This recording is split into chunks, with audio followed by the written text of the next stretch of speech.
បាទសូមគោរពជំរាបសួរពុទ្ធមេមគ្គជនគ្រប់រូបនៅទីនេះខ្ញុំនាំយករឿងរ៉ាវថ្មីមួយទៀតក្នុងពុទ្ធសាសនាទាក់ទងទៅនឹងសេចក្តីស្រឡាញ់ដ៏ស្មោះត្រង់របស់ព្រះនាងពំពាយសោធរាណាដែលធ្លាប់មានចំពោះព្រះសម្មាសម្ពុទ្ធជាម្ចាស់នៃយើងកាលដែលព្រះអង្គទ្រង់គង់នៅក្នុងវត្តនៃក្រោធធារាមនាក្រុងកបិលវត្ថុកាលនោះគឺនៅក្នុងព្រះបរមរាជវាំងព្រះបាទស្រីសទ្ធោធនៈហើយទ្រង់ឮការសរសើររបស់ព្រះបាទស្រីសទ្ធោធនៈណាអំពី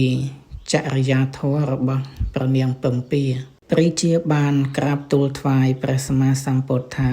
ព្រះនាងពំពានេះមានសេចក្តីស្មោះត្រង់នឹងព្រះអង្គណាពីកាលដែលព្រះអង្គចេញទៅសាងព្រះភ្នោះដំបូងឮថាព្រះអង្គអត់សោយអាហារព្រះនាងក៏អត់សោយតាមឮថាព្រះអង្គផ្ទុំនឹងដីក៏ព្រះនាងផ្ទុំនឹងដីតាមដែរហើយបើឮថាព្រះអង្គស្លៀកសំពត់កាសាវៈព្រះនាងក៏ស្លៀកសំពត់នឹងតាមដែរនៅក្នុងឋានៈជាស្ត្រីមេម៉ាយព្រះនាងពំពាយសោធរានេះឥតមានចិត្តងាករេចេញពីព្រះអង្គទេ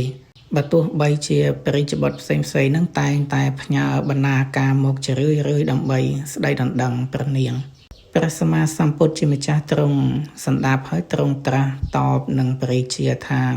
បពិតមហារាជកាលដែលនាងពំពាយសោធរាស្មោះត្រង់ចំពោះតថាគតនៅក្នុងជាតិចុងក្រោយនេះវាអត់អស្ចារ្យដូចកាលដែលនាងនៅជាសត្វដេរឆានទេកាលដែលនាងនៅជាសត្វកណនោះទើបបានជាការស្មោះត្រង់ដ៏អស្ចារ្យទ្រង់ត្រាស់បែបនេះហើយក៏នាំយកអតីតនិទានគឺ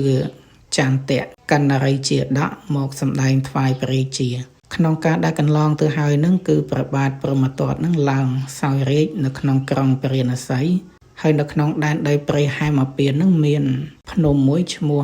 ចន្ទៈបរពតគឺជាទីលំនៅរបស់ពួកសត្វកណហើយកាលនោះព្រះពោធិសត្វហើយនឹងព្រះនាងពំពានឹងកើតកំណើតក្នុងជាសត្វកណ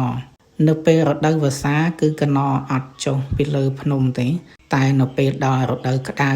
ដែលមានផ្កាឈើមានស្លឹកឈើស្អាតមានទឹកជ្រោះអីហូរស្អាតហ្នឹងកណចាប់ដើមចុះមកលេងហើយជាធម្មតារបស់ពួកសត្វកណហ្នឹងចូលចិត្តបរិភោគលំអងផ្កាតែងតែបរិភោគលំអងផ្កា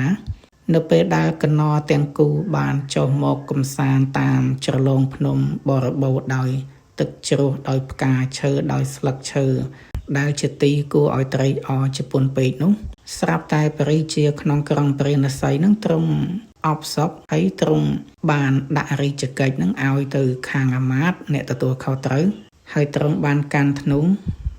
យាងចូលមកក្រសាលក្នុងព្រៃហេមពាន្តនៅពេលដែលយាងចូលទៅក្នុងព្រៃហេមពាន្តចេះតែជ្រៅទៅក៏បានដល់ជ្រលងភ្នំដែលជាទីកំសាន្តលេងរបស់ពួកកណនោះតែម្ដងនៅពេលដែលទ្រង់តូតឃើញកណ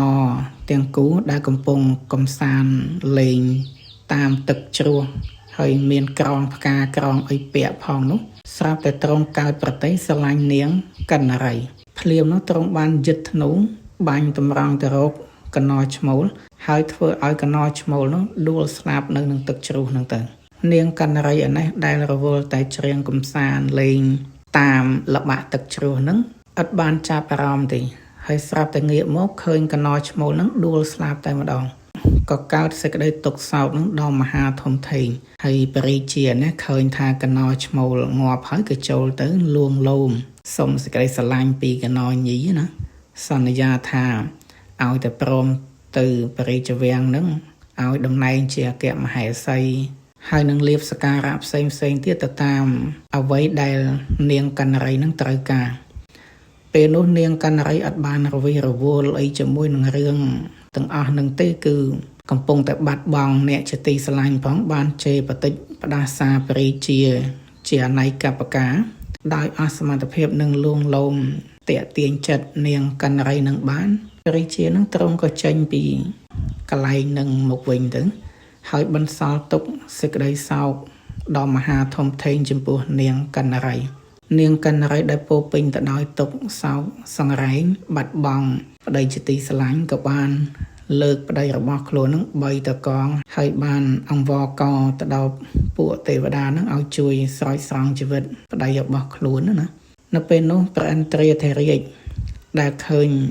សេចក្តីសោកសង្រែងរបស់នាងកណ្ណរីហើយនឹងការអធិដ្ឋានចិត្តរបស់នាងនឹងក៏បានកាន់កំសៀវមួយដែលមានទឹកមុននៅក្នុងនឹងហើយចាក់ទៅលើរបួសកណោឈ្មោលនឹងក៏ធ្វើឲ្យកណោឈ្មោលនឹងមានជីវិតឡើងវិញមកកណោទាំងគូក៏បានអរគុណព្រះឥន្ទ្រដែលបានជួយស្រោចស្រង់ជីវិតណាហើយសត្វទាំងពីរនឹងក៏បានបដិញ្ញានឹងគ្នាថានឹងមិនបោះបង់គ្នាស្រឡាញ់គ្នាហើយនឹងឈប់មកលេងកំសាន្តនៅទីនឹងទៀតតាំងពីពេលនឹងមកក៏រួមរស់នៅជាមួយគ្នាជាសុខសាន្តទៅនៅលើកំពូលភ្នំនឹងក្រោយពីចប់អតីតនិទាននេះហើយព្រះសម្មាសម្ពុទ្ធជាម្ចាស់ក៏ទ្រង់សម្ដែងការសរជាតិថាកាលនោះរាជាក្រុងព្រះនសីនឹងបានមកជាទេវទត្តហើយព្រះឥន្ទ្រាធិរាជនឹងគឺជាព្រះអនុរុទ្ធចំណែកឯនាងកណ្ណរីនឹងគឺជាពនាងពំពាយសោធរាហើយចំណែកកណោឈ្មោលនោះគឺជាព្រះតថាគតជាម្ចាស់នេះគឺជាសេចក្តីស្រឡាញ់ឥតប្រែប្រួលរបស់ព្រះនាងពំពាយសោធរាដែលមានចំពោះព្រះអង្គហើយមិនត្រឹមតែជាតិជាមនុស្សនេះទេកាលនៅក្នុងកំណើតជាសត្វដេរឆាននឹងក៏មានការស្មោះត្រង់ចំពោះព្រះអង្គនឹងដ៏មហាធំធេងផងដែរ